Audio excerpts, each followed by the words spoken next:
All right, I want to get into this one. This is a story from Cincinnati. Now, I'm going to bet you, I don't know for sure, I'm going to bet you somewhere in this story is some dude, some guy that they fighting over it. And I need to warn you, the video in this story may be disturbing. Now, this is what the suspect, Akira Fletcher, posted on Facebook on Friday afternoon. She included two videos. One of them shows the shots that would end up being fatal. Fletcher tagged Local 12, giving her account of what happened.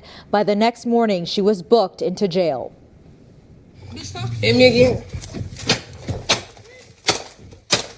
Four shots, one woman dead, another injured, and the woman recording in jail. And this video will likely be part of the evidence against Akira Fletcher. Fletcher says these were the moments leading up to the shooting. I have a gun in my purse.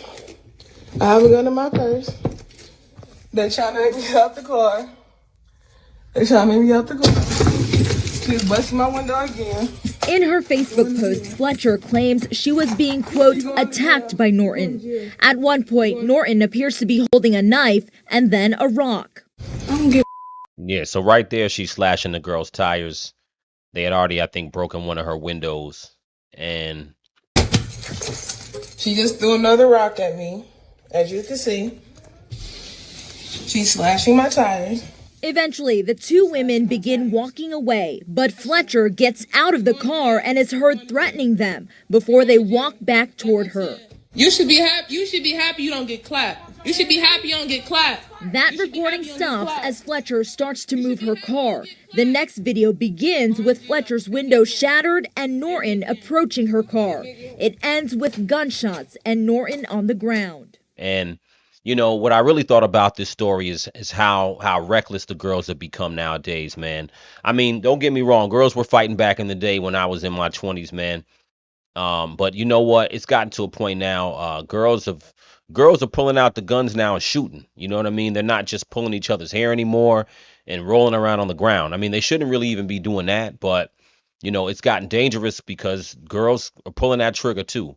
And unfortunately, you know, like I said, I don't know what the beef was about, but I can guarantee you it's probably something stupid and it's probably about a guy, to be honest with you. Because from what I hear, the Naima, not Naima, but the Akira Fletcher, the shooter, she was apparently pregnant, and I think that's why she didn't want to get out of the car.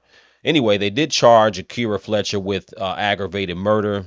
You know, obviously she's going to try to go for self-defense. I think the prosecution is probably going to try to charge her based on the fact that she got out the car and was quote unquote threatening them about lucky y'all don't get clapped. But I think it's self-defense, honestly. But nonetheless, I mean, how do we get to the point where girls are doing this? And again, it goes back to what I was saying about earlier videos, how we raise our daughters. We got to work on it in our community, not letting these attitudes and letting the outburst of girls go unchecked. We have to make sure we teach young women to conduct themselves better, to pride themselves on having self-respect. And a lot of that stuff gets out of hand when it goes too far gone. It's a recipe for disaster. So you guys let me know what you think in the comments. Quite honestly, I hope the girl gets off on self-defense.